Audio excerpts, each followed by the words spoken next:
Hello and welcome to Nerd Subculture. I'm your host Jared. And I'm Edwina. And we have a special guest with us today, my little brother, Alex. Hi. So, if you're listening to us at the moment, we're not doing Buffy the Vampire Slayer. We are doing a movie podcast, which is called, Eddie... You're watching that again? You're watching that again. These are movies that we've watched several times. We're watching them again to review, to reminisce. Well, also try to work out why we have watched these movies over and over and over again.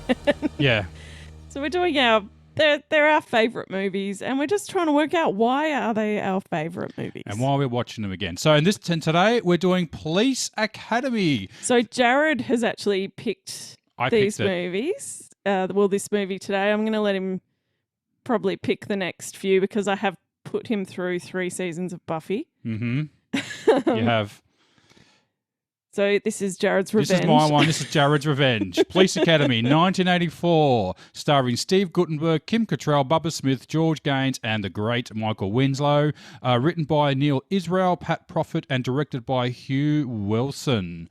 So, just warning, this is a full spoiler podcast. If you haven't seen the movie, please come back when you have. Yep.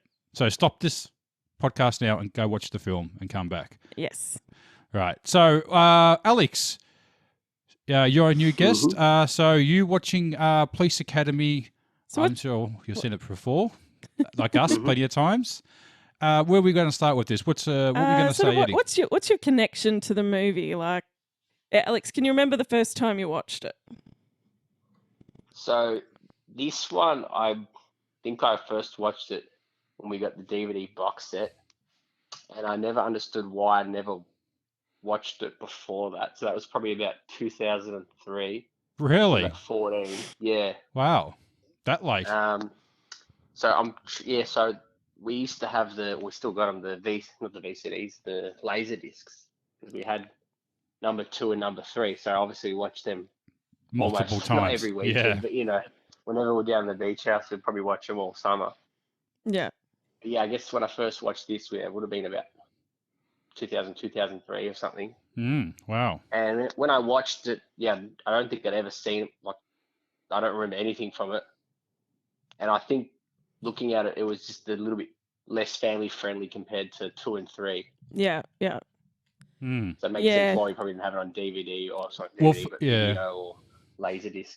Well, for me, we had it on VHS. I think my older brother had recorded it from the TV.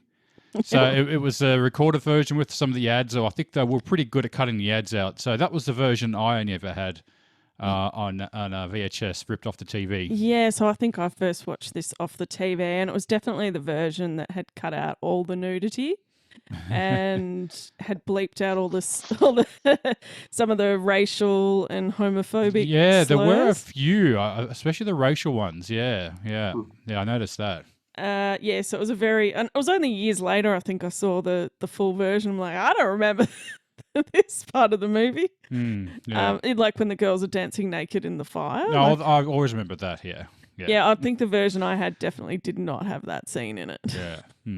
Yeah. So. And there's probably a couple of gay jokes in there. Oh, there's more than a few. Look, we'll get into that. What we'll do first, we'll do a synopsis of the movie, and then we'll get back into a summary of the movie. You're doing it again. Oh God. We'll do the summary, and then we'll get back to that. So, due to a shortage of police officers, the mayor of the city requires the police department to accept all recruits. Easygoing Kerry Mahoney, who has repeatedly got in trouble, is given a choice by Police Captain Reed: enroll in the police academy or go to jail. Mahoney agrees to the former, but plans to be such a bad student that he gets expelled. Lieutenant Harris makes their lives miserable, though Commandant Eric Lassard wants to give the new recruits a chance. Harris appoints Copeland and Blanks as squad leaders to help him. Lassard reveals to Mahoney his deal with Captain Reed to keep him at the police academy for the full term. Mahoney falls in love with Cadet Karen Thompson and befriends fellow cadet Lavelle Jones, a human beatbox, ladies' man George Martin, gun-obsessed security guard Eugene Tackleberry, cowardly man Leslie Barbara, accident-prone Douglas Fackler, and gentle giant Moses Hightower. Blanks and Copeland investigate a party organised by Mahoney, but are tricked into believing that it is at a place called the Blue Oyster Bar. The pair retaliate by planting a prostitute in Mahoney's dormitory to be found during room checks. Mahoney is forced to hide her under a podium as Commandant Lassard leads in a group of officers. While Mahoney is not looking, the prostitute performs fellatio on Lassard. Mahoney steps out from under the lectern but finds Lassard still present, leading Lassard to assume Mahoney did it. Hightower reveals to Mahoney that he has not driven a car since he was 12. To help Hightower prepare for a driving test, they steal Copeland's car. After Hightower passes the test, Copeland racially insults Hooks for an accident. Hightower, angered by the insult, overturns the car with Copeland inside. Harris ejects Hightower from the academy, upsetting the other cadets. Blanks and Copeland fail to trick Mahoney into fighting them after they find Copeland's car destroyed. Barbara stands up for Mahoney and knocks Copeland out with a lunch tray. Blanks retaliates and Mahoney becomes involved in a brawl. Mahoney takes the blame to protect Barbara standing and is expelled. While downtown, Vackler throws an apple out of a police car which hits a man on the back of the head. This triggers a chain of events of violence that quickly escalates into a general riot. Mahoney, just about to leave, instead joins the other cadets to pacify the crowd. The cadets are accidentally transported to the epicenter of the rioting, and one criminal steals Blanks and Copeland's revolvers, whereupon the two hide out in the Blue Oyster Bar. A rioter gang captures Harris, with the group leader taking him as a hostage. Mahoney attempts to rescue Harris, but is also taken hostage. Hightower appears, deceives the madman, and knocks him down the set of stairs to be arrested by Hooks. Mahoney and Hightower are both reinstated, and for rescuing Harris and capturing his kidnapper, they receive the Academy's highest commendation and medals. The film ends with all cadets graduating. The end.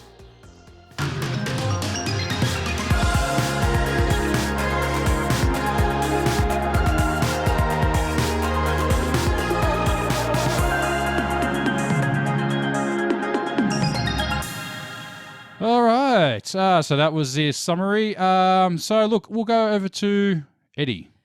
So, Jared, I just want to ask you something. Yes. Is this movie actually any good? I think it is. Yeah. Really? Yeah. I would say it's good. Yeah. Alex, what do you think? Is this movie actually any good, or does it just hold like a bit of a nostalgic place in your heart? I think, yeah, if you've watched those movies from that era, you'll enjoy it because, yeah, it brings back those memories and at the time of watching it. If it was probably released in nowadays, maybe, I guess that kind of humor's They just not as funny, I guess, but yeah, they just don't make movies like this anymore. You know, it was part of, you know, the tits and ass comedies of the early 80s, like Porky's, Revenge of the Nerds, Animal House, Bachelor Party. Yeah, there was a ton of them. You know, they're the gross out comedies. You know, there's always pranks. There's always the faculty sort of always some sort sorority of sort of type of films, group living situation. But you know, there's always this gratuitous nudity. You know, there's lots of the dean or the captain. You know, is always getting picked on. Yeah. You know. And they just... The authority figure that's always, brought down. They just don't make movies like this anymore because they are so... Well, this one is incredibly homophobic. Most of them, they are homophobic. They are racist. They are so sexist. Well, okay, you brought up the racist. So we were speaking about that before. So I didn't really notice the racism. I definitely didn't notice the racism the first time I saw this. And I want to bring up one point was the jigaboo line. So when I first saw this, I didn't know what a jigaboo was. In fact, I thought he said chicken poo. I thought he called her a dumb chicken poo, and which kind of threw me out of the film because I didn't know what was going on. Because the way Hightower reacts, I thought maybe he was in love with her or something. Like he loved her, and that's why he come to defend her. I didn't, because straight away, as soon as he says that, everyone looks at Hightower and they're like, "Oh shit!" Waiting for his reaction. So I didn't sort of understand what was sort of happening. I didn't understand. I've never really heard that term before. I mean, I'm not saying it. No one says it in Australia, but it's definitely not a term that people would throw around.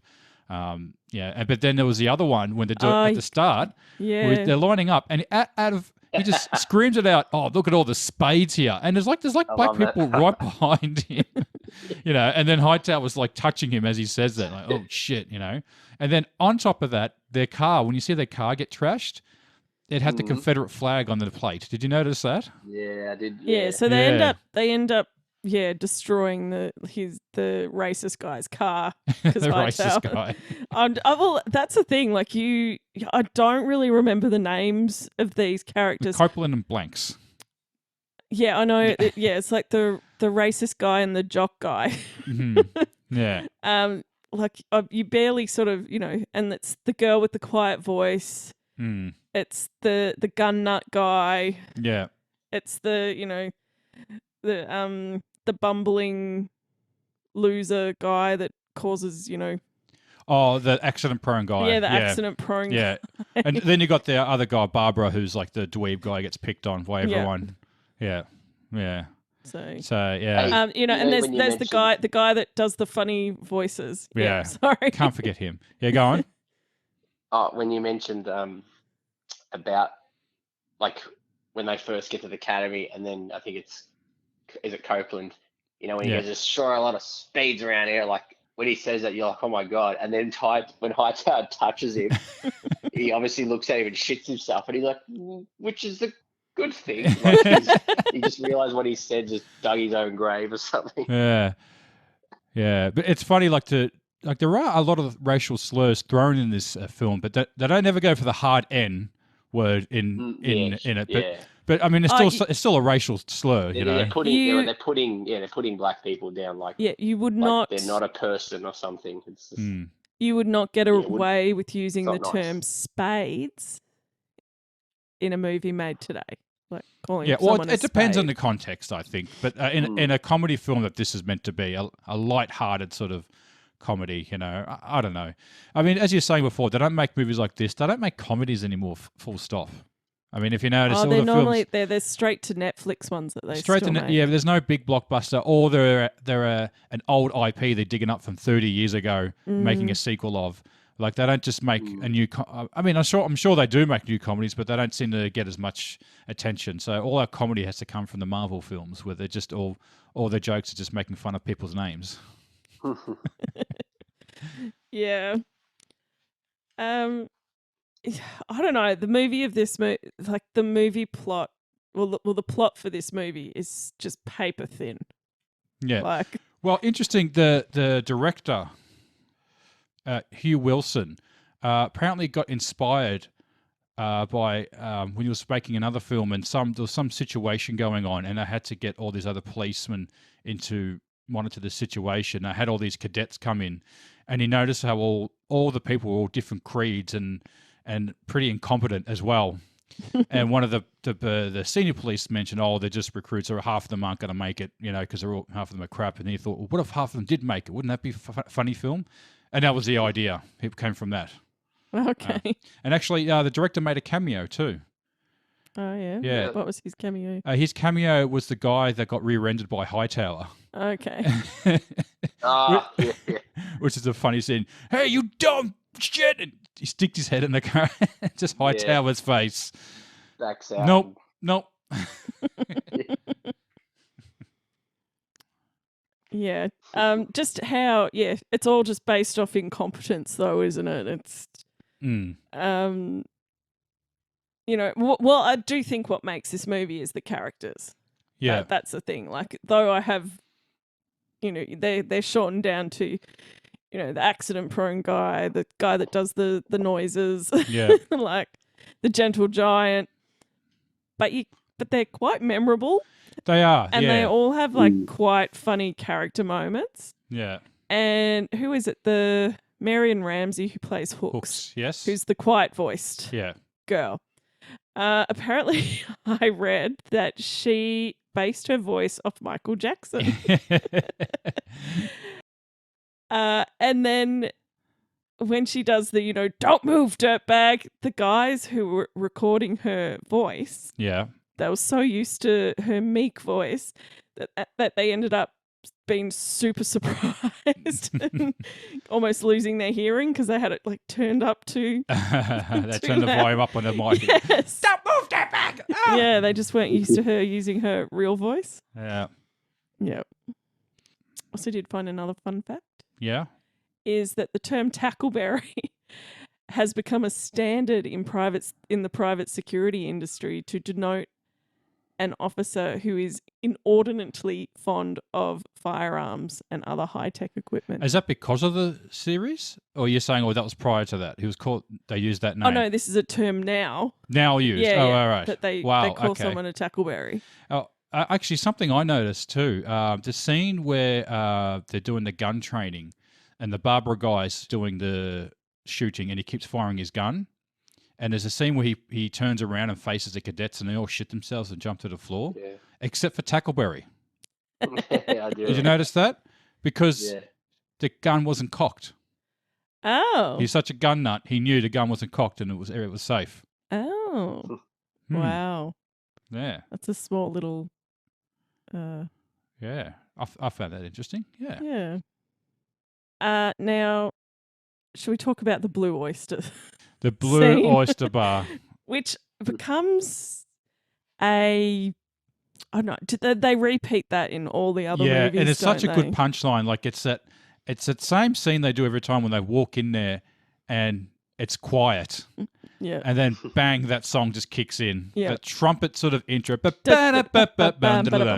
And they're all dancing the tango in there.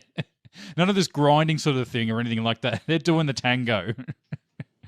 Yeah. It's the stitch up for I guess the outcast in the police force, or it's just become that stitch up when they're trying to get someone to go somewhere, or Yeah. Yeah, it's It always seems to the work. it's always the trick. It's always the person who's giving him a hard time that they need to stitch Well, up. it happens accidentally a couple of times too. Well, it happens Oh, when they twice. waltz in there. Yeah. Yeah. Well, I think I remember in the third one we Second one, I think they walk in like those. Sweet Chuck runs in there to get away from everyone, and then they start dancing with him. So that's pretty yeah, hard. and then the was bullies, the then the gang accidental. comes in there, and they just start fighting, but Yeah. then Proctor's like trying to hide, and he accidentally goes in there naked. So That's right. Yeah. the Blue Oyster Bar, which was a place. So this is all filmed in Toronto, I believe, or Ontario, Canada. So yeah, I don't think the movie's actually based there. It's like generic city. They never, generic American city. yeah, they never say the city. It's never disclosed where they are. Mm. Yeah. Probably the next scene to talk about. Did you understand the lectern scene when you were a kid? No, I thought she was like cleaning his pants. Oh, Because I think you see her like lick her fingers first, and I thought like she was like just wiping his pants down or something, and tickling him or something. No, that one flew over my head as well. What about you, Alex? Oh, I guess you were old enough to understand that. Yeah, it was like 13, 14. I think I knew what was going on. I was like, oh, what? yeah. I had no clue what she was. I did not understand it at all when I was a kid. Just thought she was tickling him. I didn't actually understand what she was. I'm like, why have they brought this old lady into the Yeah. school? Yeah. That's all I've got for talking points, Jared. Is there anything else you wanted to bring up before we go into Well, questions? the music was written by Robert Falk, who did a lot of music for other films. Most notably, Ace Ventura, he did the score for that. Yeah, right. Some other films. Yeah. Is there anything you want to bring up, Alex? Anything you want to talk about? I did hear that they were talking of a remake or a reboot. Yeah. Now that's That's all even to be said. yeah, that's been on the cards for some time. I've seen an interview with Michael Winslow talking about this nearly 10 years ago, saying, "Oh, it's going to happen really soon." I think Jordan Peele Yeah. was tied to it at one stage, and that sounded interesting. Yeah, I don't know if they could really remake it now. I don't know. Yeah, I mean, it does fit the category that it is an existing IP. So if they were going to remake, it seems like it would be a film that would remake. I just don't know how it would. It just seems like a genre that's long gone. It is that thing because of cancel culture at the moment and the politically correct police. Ironically, because of the your political correctness. It just wouldn't fly now. You'd have to find a new hook, pretty much as well, and it could probably work without the. I don't know. You still I don't know. They kind of did it. There was sort of those early 2000s, late 90s comedies, your Van Wilder, your American Pie. Yeah, they had a resurgence, which had a bit of a resurgence at that time. But you could barely get away with those now. Yeah. Yeah. Well, everyone gets offended by everything these days. I suppose the American Pie one can't be too bad. I can't remember anything that bad with it. I don't know. Maybe the Van Wilder one might. I don't know. I can't. Possibly. Yeah. Kim Cattrall. Can we talk about Kim Cattrall for a moment? Let's talk about the wonderful Kim Cattrall. I feel like so underutilized. Yeah, in this. very underutilized. She's pretty one note in this. They do start her off with her being in the car with her mother, and she's in a limo. In a limo, she's very posh. So they never It's never mentioned again. Mentioned again. again. You never follow that up, and she doesn't really have much to do in the film other than just be a trophy, I guess, for Mahoney. She's literally the very generic love interest. She doesn't really have much personality. Yeah, which he usually does get a generic love interest. There wasn't one in the second one, but the other ones, I think they're pretty sure there were a generic blonde girl that he was chasing. Yeah, she's queen of those 80s movies. Yeah, she had a pretty good run then. Mannequin. Porky's. She has a very, very memorable role in Porky's. Yeah. Originally born in England too. Did you know that? Yes, I did know that. Oh, okay. Did you know that, Alex? No, I don't think so. Yeah. Because they've remade. Well, because you know that they remade the this Sex in the City. They've got a new series coming out, and she is not in it. Right. The others are in it though, aren't they? Yeah. She's probably a little too old to be in it now, I think. The others are too old. They're too old to be in it. They're too old to do it. It was meant to be a show about women in their 30s. Now the women in their 60s? Yeah. 60s? Yes. Oh, dear. But people watched the show for her. Yeah, she was the star. Definitely. She was the star of the show. Yeah. Who wants to watch Narcissus Kerry? Yeah. The film was the 6th highest grossing film of 1984. Okay. Which is a pretty big competition. I think E.T. came out that year. Yeah. Grossed 82 million that year. So you can see why they were in a hurry to pump out sequels of this one. And they pumped out a lot. They pumped out a lot. Even the animated TV series they made as well. I do remember seeing that. Do you remember seeing that, Alex? Yeah, I'm pretty sure I do remember. Yeah, I think there's even Sweet Chuck was in that one. Yeah, and the toys were released. I think Harris was the main villain or antagonist. Yeah. I think Mauser did make a appearance in that, but I don't think it was the same character. It was just a guy. It was just a character who came in. They called Mauser, who becomes the antagonist in the next 2 films. Michael Winslow was in it, and a live action TV series too. Did you know that? Yeah, I think I did see that one on YouTube. Yeah, which Michael Winslow was a part of. It's his thing. He's never too far away from anything that's happening with this show. Well, that's the whole thing. If they did try to remake, he would be in it for sure. Yeah, he's also a one of a kind. Yeah, no one does what he does. I'd say even probably Steve Guttenberg will probably come back too if they make. He's not doing much these days, so yeah. But again, he's quite old now. Yeah. Well, they're all a spring chicken. They're all quite old. I actually had the pleasure of meeting Michael Winslow a few years ago too. I went to one of his shows when he came to Melbourne. But that was quite good. It was all right. Yeah. Oh, that's right. He went. Was that the one in Yarraville? Yeah. Yeah. Oh God, that was just a few years ago. Yeah, yeah. Yeah. Alex was there too. Yeah, that was fun. Yeah, It yeah. was He 2016 2016. Yeah, yeah. He did back a. then. What can I remember? He did his Prince impersonation. He did his Jimi Hendrix, and he did a Star the Wars. Star Wars thing. That's right. He did Yeah, the like he he did was his sound. dubbing over the video. Yeah, he dubbed over the video of Star Wars, like the scene where they're getting attacked by the Tie Fighters. And, Yeah. yeah. So very talented guy. Oh, something else I just wanted to bring up. Is Mahoney saying his name wrong? I don't know. Is he? Is it meant to be Mahani's? Mahani. I don't know.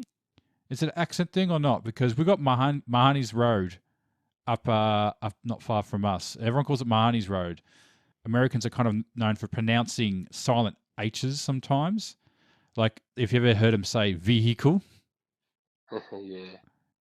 So I'm wondering, are they doing it with Mahoney? Like, are you not meant to pronounce the H in Mahoney? Is it meant to be Mahani's Road? Mahani's Road? I have no idea. Yeah. Not my place of expertise. No. I think they are. I think it's well, you're in anyone who says Mahoney, I think are referring to Police Academy, but I think the proper pronunciation is Mahoney's. So there's no, you don't pronounce the H. Is it like what is it? Cardenet. Cardenet. It's French. It's French. Cardenet. The H is silent. Now, a few of the actors have passed on. I don't know if we want to have a quick mention of that. So we've got Moses Hightower, played by Bubba Smith, who was an American footballer too. Mhm. Passed away some years ago. Hooks. Oh, really? Yeah, she passed away only early this year in 2021 in January. She was in Oh. the 70s. Yeah, she passed away. Lassard, the actor who played Lassard, only passed away a few years ago. He was like 99 years old. Oh, Oh. wow. I think he just spent his whole career playing the old doddery man, Yeah. which he did really well. It's very, very, very good. Yeah. Yeah. So, I mean, look, these movies, they're not great movies. They're not, I kind of feel like they sort of have been forgotten in some ways.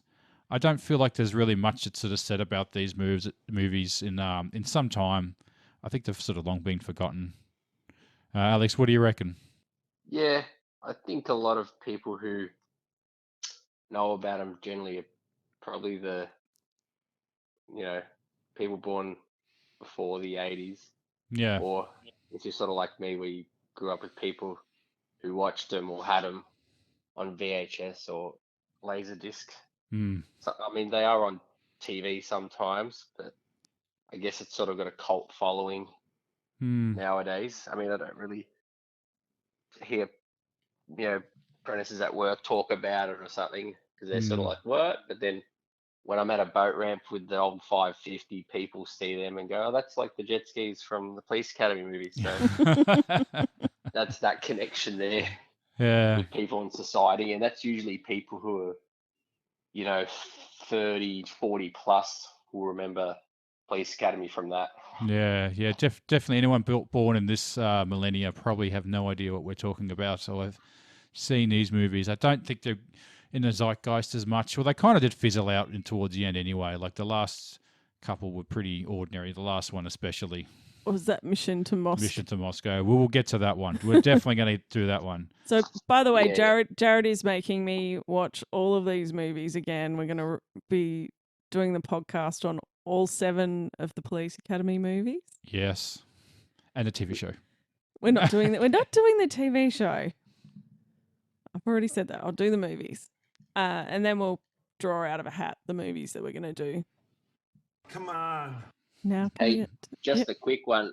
Sure. Also, that Tackleberry, David Graff, he passed away. Oh, about yeah. 20 He years passed ago. away. Yeah, sometime. Yeah. I think he was probably the Yeah, I Really? think it's one of the first to go. first one. And Fackler's wife as well passed away too. So, Oh, okay. yeah. So, and I think the George Martin guy might have passed away as well. So, not many of them had much careers after that. I'd say Steve Guttenberg was probably the only one, but he didn't do a Who whole lot. made Steve Guttenberg a star? We do. Yeah, he seemed more popular in the 80s. He was Hmm. only I don't really. remember much of him. Oh, the Village People movie he was in. Oh, that's Isn't- right. Yeah. Yeah, he was in Yeah. that. Can't stop the music. Yeah, and it's very, can I say very homoerotic or very gay? He's riding around in like in roller skates with like a midriff, I think. Yes. And really tight shorts. Yes. He was also in Boys from Brazil. Did you ever Don't see know, that film? Yeah, it's no. quite a serious film, not a comedy. Oh, The Invisible Man. There's a few films he did. Short Circuit. Oh Yeah, he yeah. was. Yeah, which I Great. think Harris was actually in that film too. So you Ah. teamed up with him again. That was a fun movie when I was a kid. Yeah, I like that movie. I wonder if that's sort of problematic now because that actor's doing like an Indian accent throughout the whole film. Yeah. Yeah.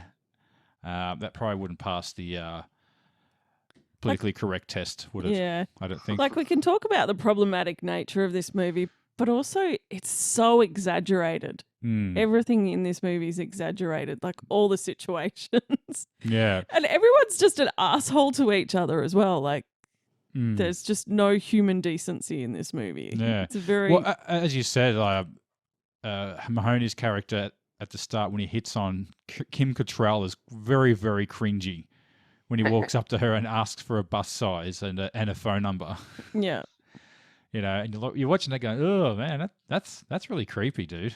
Oh, even worse is when he's just standing at the window watching all the girls shower. With a beer. Yes. Like, there's lots of creepy stuff going like that Yeah. he's doing in this. I actually thought it was the other guy who did it, not him. I thought it was like that Martin guy that was That's right. There's the Lothario guy, the Spanish guy who's the not quote Spanish. unquote it's a Spanish guy. That's a problematic. He's doing a Spanish accent, but their characters are also faking it. But yeah, that's quite funny though, Yeah. isn't it? We never see him ever again. He never comes back to it. They never bring him. Like he's Mm. probably the one that they don't bring back in the other. Yeah, he's probably him at Barbara never comes back. The fat guy. Yeah. So they never bring him back. Yeah, it's probably just those two, I think you could say. Well, they probably did need to probably make the cast a little smaller, and then they bring in that guy that follows normally the head antagonist. Proctor. Yeah. Yeah. He's understudy. Yeah. Yeah. He's actually a great character. I like Proctor. He comes Yeah. into it later. Yeah. Um, Because I think I was watching it going, doesn't he have like a guy that normally is following him around? Yeah, Like that's kind of his Smithers. well, it's funny. He doesn't come into it till the next one, but he's Mauser's Smithers. Yeah. And then in the fourth one, when Harris comes back, he just graduates to Harris and becomes Harris's Smithers. Is that an official thing? I think that explains his character a lot. Yeah. But compared to the other films, I would probably say this isn't my favorite out of all of them. I can't quite put my finger on it, but I just find it a little less sincere than the other films. If I could say that. Is it because of that over exaggerated nature of it? Like the way that riot starts, it starts from someone throwing an apple. Oh, actually, I kind of love that. I actually really love that. And his I bet- reaction, it was right downtown. Oh, how'd it happen? Oh, no, who knows how these things start, you know? But there's also like the nagging housewife at the start. Yeah, And with she's the like, curls. and she's got the curlers in her hair, and she's wearing, and then she's jumping the fence, and then she's jumping on top of the car, and Yeah. Quite a good little sequence that I have to say, the jumping over all of the properties through the fences. then swimming through the pool. And swimming through the pool, yeah. No, I actually kind of like that. And the hubcap coming off actually wasn't planned as well, Oh, really? which I think they reused the exact same joke in a third film. So, but yeah, I wouldn't say this is my favorite one. And I'll probably put it in the lower end, to be honest. You know, I mean, it is a good film. I mean, probably the two. I know. I think 2 and 3 are just my favorite. I think I've watched them so many times; they're just ingrained into my head. The fourth one, I can't remember. I do remember liking that one, but I do remember the 5th and 6th and 7th. Just they kind of fly off in the end. Pretty much once Steve Guttenberg left, it lost its charm, and they had that generic Eric Lassard's nephew come into it. But it is interesting to see a franchise series to start as a sorority film, and then sort of with each film, it changed into something else and became something completely different in the end. Sort of became about the stunts. It became the big stunt show. Yeah, exactly. That's what they do with the third one, where they sort of get the jet ski race, and then each Is that the one in Miami? Because I think that's the one that No. which is the one in Miami? Because I think that's the one that I've seen the most. The jet ski race isn't in Miami though. Oh, I thought it was. No, that's the Alright. third one. Yeah. Okay. But as it starts off as one thing, one type of genre, and it progresses and becomes its own thing and makes its own sort of genre. So that's something interesting I find with it, that it evolved basically to become the stunt show, and the stunts in the last ones get pretty amazing. I think the 5th one they might have done like a biplane sort of chase or something like that, or was that the 4th one maybe? I know there was some really cool stunts they did. Like looked really dangerous. This was before CGI. It's before CGI, so those people are doing those stunts. all practical stunts. So Hmm. they've got they're actually driving on 2 wheels. Well, I think it's I was actually spoiled. You remember, Alex, the stunt show at Warner Brothers Movie World at Gold Coast? Yeah, I do remember that very well. I think I saw it almost every time I went. Every there. time It we was went the there, we same saw show. it. It was the same show. It was so Same heavily actors, scripted. same names. Yeah, they had the plant in the audience. That guy from Tasmania had the floral shirt. Yeah, Rodney. Yeah, you remember his name, Yeah, Rodney. like an orange Hawaiian shirt or something. Yeah, from Tasmania. Oh, I'm sorry to hear that. But yeah, they spoiled it because one time when I saw it, they had the seats like with the stage or the stunt area in front of the audience, but there were seats like to the left of the stage. So, and one time when I went, it was packed, so we had to sit on those spare ones they had, and you could see all the stunts. It was like behind the curtain almost. Oh wow! And the car they had on 2 wheels that I thought looked amazing. There's like a little dolly dolly wheel on it. Yeah, there's like a little dolly wheel on the back. Is there? Ruined. It was good at the time when it was on. Yeah. Yeah, it's definitely different when we went. Yeah, what did they have? Sure, I of had some course. generic sort of car stunt show when we went there, didn't they? Yeah. That one, yeah, that was just the high. It was like a high-speed chase. I guess it was just sort of they've reinvented that show to keep it with cars and stunt related for movies. Yeah, and stuff. but you think they'd use some sort of IP though, wouldn't you? Like Fast and Furious or something like that. I don't know if they Yeah, own that that would probably IP, but something like that. Not just it has to be every ride has to be the something of the Gremlins or any. I mean, Warner Brothers got a lot of IP after watching Space Jam. I realised they could have done the Druids bloody car chase or something for True. So yeah. All right. Well, Alex, was there anything else you wanted to add? We're going to go into question time. Oh, I think when you watch the ones after, you see some of the similar jokes are reused or rehashed. Yeah. Well, the Fackler ones, Yeah.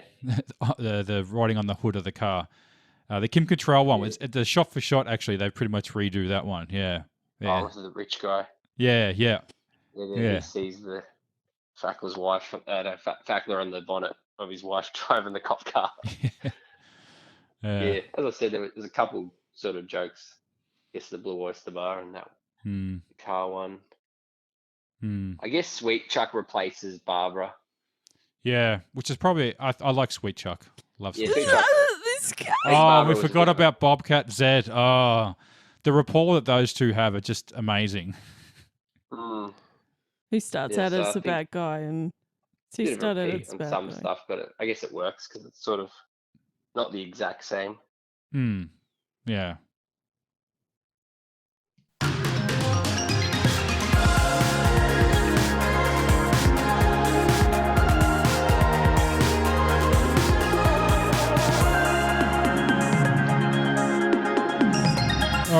right, we're at question time. So, hope you guys are ready.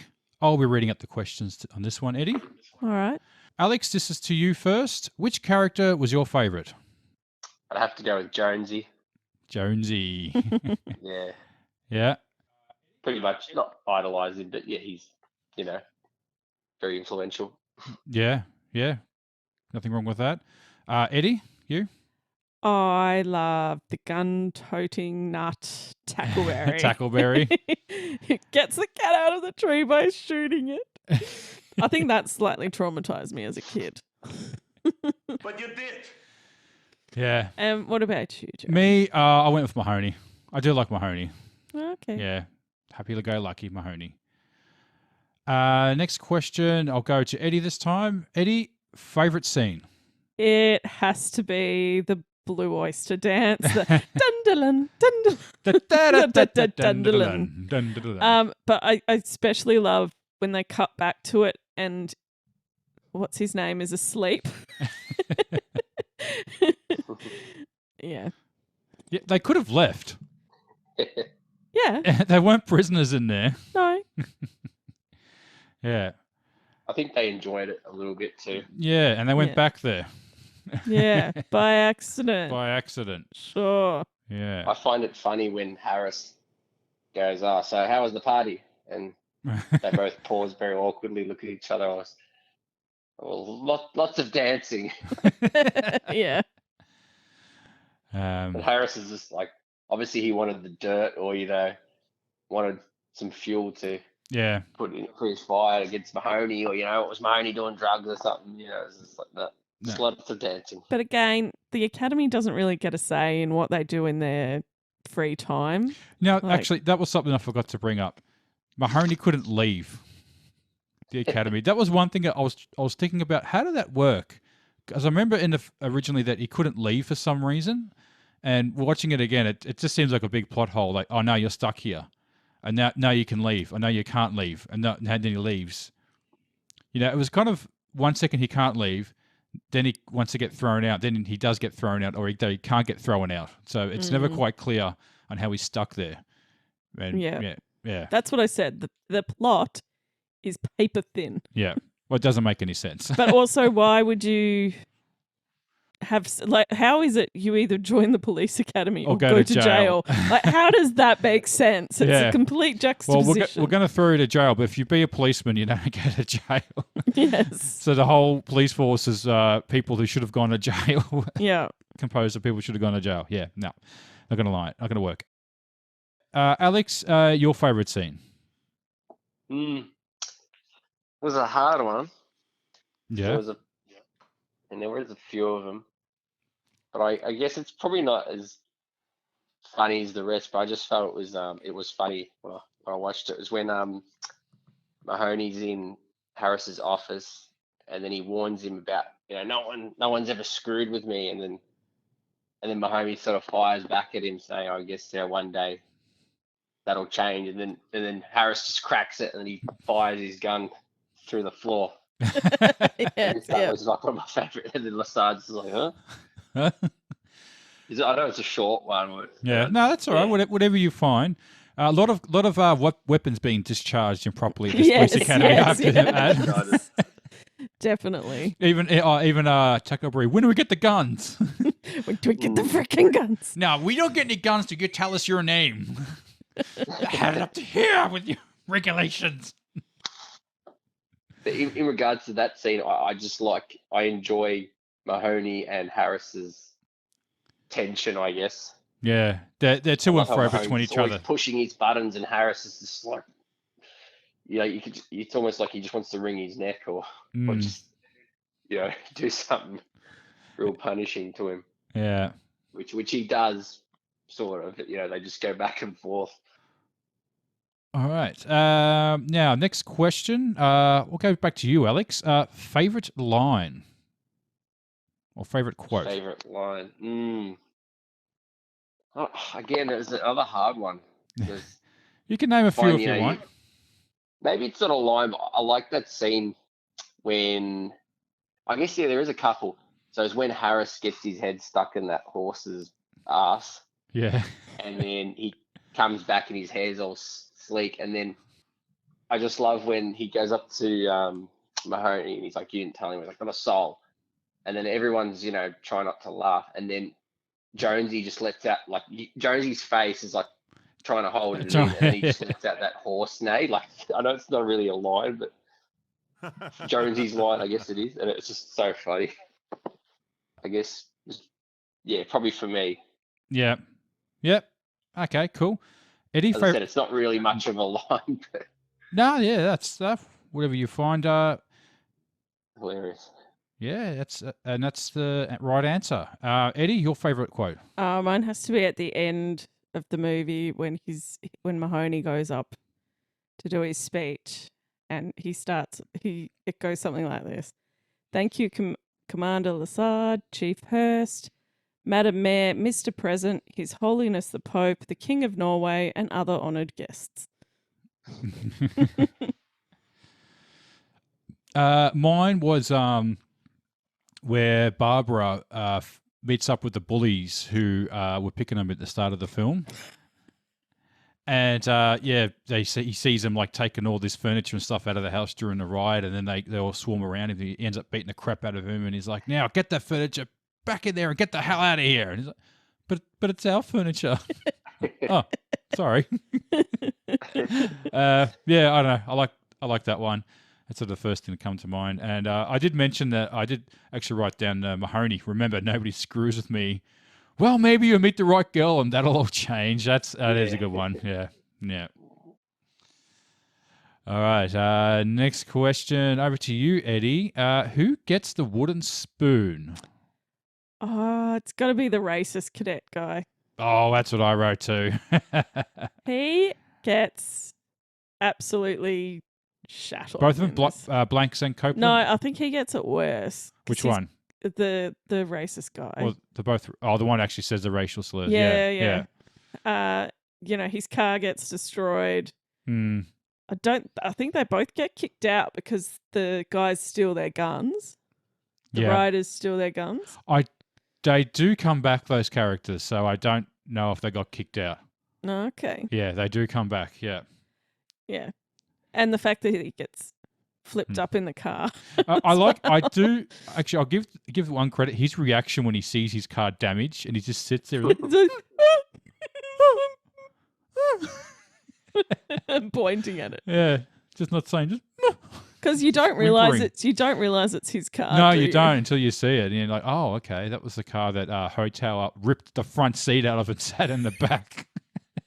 The little shitty Honda Civics. Oh, God, those cars. And it had a Confederate flag on it. Now, actually, something I want to mention about the Confederate flag. I was watching an interview with one of the actors from Dukes of Hazzard. And I only have to remember the car from Dukes of Hazzard. What's it called? Black Betty or something? Jumping Betty? I don't Bouncing know. Betty? I can't remember the car. Well, the car had the Confederate flag on the I roof. knew it had the Confederate flag on So it. the actor was asked, what's to go with the Confederate flag on their car? Like, you just could not do that now. And his reaction, his answer was it was back in the day, in the 70s, so we're talking 40 plus years ago, that flag was sort of seen more as rebellious than a stamp of racism. Yeah, it's pretty much the equivalent of as a SWAT sticker now. Yeah, it's basically a SWAT sticker now. If you got that, you might as well just have a SWAT sticker. It's the same thing, which for right or wrong is how people sort of use it anyway, I guess. But it's just that times have changed. That you could have that on your flag and no one would. I don't know, people would say anything, but that's just like an absolute no-no now. So, yeah, no more Confederate flags. And it's not the actual Confederate flag, too. That's something I found out recently. It's not the flag of the Confederate States of America. It was the flag of a battle flag of Virginia or something like that. The actual Confederate flag looked different than that. Okay. Yeah. Tidbits for you there. All right, Alex, over to you. Who gets the wooden spoon? So I was weighing up between, Copeland and Kim Cattrall's character, but I think I went with Kim Cattrall because I don't really remember her character name in the movie that well. Yeah. And I felt she was underused, like, for whatever reason, and then she's a bit useless, other than sort of being eye candy for the movie or for Mahoney. But yeah, I mean, she should have been used more. But yeah, I just felt like she was a bit, useless. I mean, Yeah. at least when I compare it to Copeland, I mean, yeah, he's Hmm. annoying to an extent. Yeah. At least he's But you need everyone like people. Mahoney goes after him, or people have a response for him, and he's a bit more relevant to the movie and story. yeah, but he's actually doing his job. Like that's his job is to weasel out the undesirable Hmm. Yeah. cadets. Yeah. So he's doing his job. Hmm. Like you, yeah, Mahoney's probably really is the arsehole. I had to say, he kind of is in some ways, yeah. At the start where he has an argument with that guy, and when he says about moving his car, I was like, well, the guy's got a bad attitude. I was like, well, you just yelled at the guy's face, I mean, your attitude wasn't that much better, Yeah. All right. Next question over to, we'll go back to Alex. Who gets the Oscar? I think it's pretty easy to say Mahoney in my eyes. Yeah? Yeah, I guess maybe at the start he's a bit of a brat, but towards sort of that 3/4 rest of the movie, I reckon he sort of wins it all and becomes a bit more Responsible. the winner of it all. Yeah.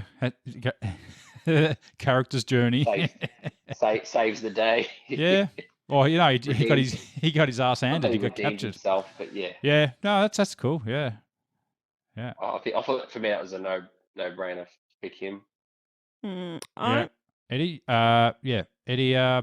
Who gets the Oscar? I think I have to go for Michael Winslow as Jonesy because there's just one of a kind. Like no one does what he does as well as he does it. It's funny. He actually did all the voices for the announcements in the film too.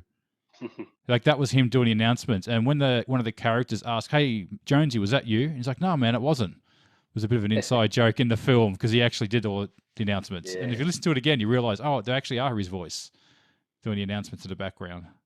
So yeah, I gave the Oscar to Lieutenant Harris. All right. I like Harris.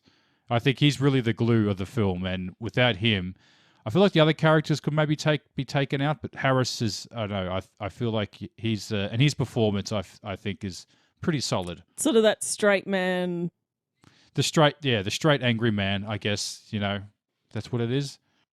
So Harris is the Captain Harris. He was yeah. So yeah, like look, he's doing his job, and you need that antagonist character. The movie doesn't work without him. Exactly, and if he isn't put in the performance, it falls flat. I feel. Yeah. You could almost put a generic guy, Steve Guttenberg. Like, looking at all the actors that could have played him, people from like Tom Hanks and stuff like that. They all could have done a good job, and it would have been the same. But I feel like if you didn't get that guy right, I felt the film would have like completely fallen flat. Yeah, is my opinion. Because you had to dislike him. Yeah, you had to. Yeah, that's fair enough. Now, finally, what do you rate this episode out of 10 using something from the movie? And we'll go back to Eddie. I would give this 4 out of 10 destroyed cop cars. Mm-hmm. Yeah. What were the cop cars? The rolled over cop cars? Turned over There cop were cars? lots of destroyed cop cars. All right, Alex, what do you rate out of 10 using something from the movie? I'd have to give it at least 6.5 out of 10 head jobs. Head jobs and... Head jobs from a podium. Just normal head jobs. All right, okay. Yeah. All right. Not head jobs from a Maybe podium. head jobs under a podium, you mean? Look, that'll do. That's fine. I will give it 5 apples thrown to start a riot. Is that fresh apples or rotten apples? They were fresh apples. They were fresh apples used to start a riot. How do you start a riot? Oh, who knows how these things start, Eddie? All right. Was there anything else you wanted to add, Alex? Any final thoughts? I mean, it would be interesting if they did do a reboot or a remake. It'd just be interesting to see how they would take that sort of type of genre and just sort of rehash or reinvent it in a way that could work. Yeah, I actually be all So for it, cool. to be honest. I wouldn't mind if they did it. I'd be interested to see what they could do, you know. Hmm. But It could end up with a Ghostbusters situation. God, is the new So- one bad as well, or what? I don't know. Okay. 2016. Oh, Yeah, where we, you know we don't talk about that it one. destroyed my entire childhood. No. We don't talk about that anymore. See, I think I can't lose too much because, as I said, these films aren't great, iconic sort of films. So I feel like if they fuck it up, it wouldn't be that bad, you know. Like I hadn't seen The Coming to America, but from what I heard, that was pretty bad. And to destroy the original film like that, you know, I mean not destroy, but to sort of go back on it, and it doesn't help, and sometimes it can make things worse. So Yeah. yeah, Alex. I think. Oh, sorry, go. No. yeah, go ahead. I think if you, I think everyone's too old, but if they did a reboot but sequel style, so when they've been doing that with movies, A sort reboot, of like Blade. Yeah, is that what it's called? a reboot, When yeah, a they sequel say Blade reboot. Runner, it's sort of obviously it's a lot of years have passed and it's technically a sequel, but sort of. Oh no, not. Blade Runner was a sequel. Like when it didn't really reboot it. It sort of kept everything from what the original film did. I feel, but it's like I think the original sequel or sequel reboot was the Planet of the Apes film. I Yeah. think was sort of that first. Well, the idea of a reboot actually, that's what it was, of rebooting a film. Well, was that when that term was sort of first thrown around? I mean, it obviously had been done before, but yeah, to reboot it, and it failed miserably.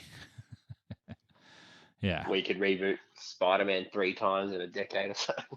But you Yeah. can get away with that because of the multiverse. But that's due to licensing because Sony would lose the license of Spider-Man 5 years after the last film being released.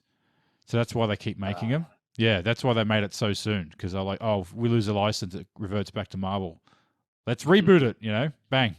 Yeah. But as I said, they get away with that because of the multiverse. Yeah. See, it's funny how like they can do that with those films, but like a film like Star Wars, the idea of recasting an actor just seems like heresy, doesn't it? Mm. Mm. I mean, they've recast Spider-Man like 3 times in the past 10 years. But, if they have to recast Carrie Fisher, like they have to de-age the actors now. Like they can't just recast them. It's kind of weird that, isn't it? Like with other, I won't mention other things, but, it seems to be de-aging is the way to go. I mean, some of the actors are like in their 70s and stuff. Like at some point, you're going to have to recast them. All right? There's only you can't de-age someone who's dead. Yeah, true. Or actually, they Well, did. didn't they try to do? They brought actually, back they someone did. who was dead. Actually, well, you can't keep doing it. It's just, eventually you're going to have to recast, I think. But yeah. Yeah, well, I think we've reached the end of our show. You got anything else to add, Eddie? I don't. Nope. No, all right. Well, we'll sort of start to wrap it up. We are Nerd Subculture. And Alex, thank you so much for joining us tonight. And where can we find you? What do you want to get a plug to? I've got an Instagram account. Yeah? That's about it. Alex? Well, just type in Alex in Instagram and you'll find him straight away. Yeah, sure. All right, so we are Nerd Subculture. My name is Jared. I'm Edwina. And this is our first movie podcast. Well, we did Buffy the Vampire Slayer movie, but this is our proper movie podcast. Where can you find us, Eddie?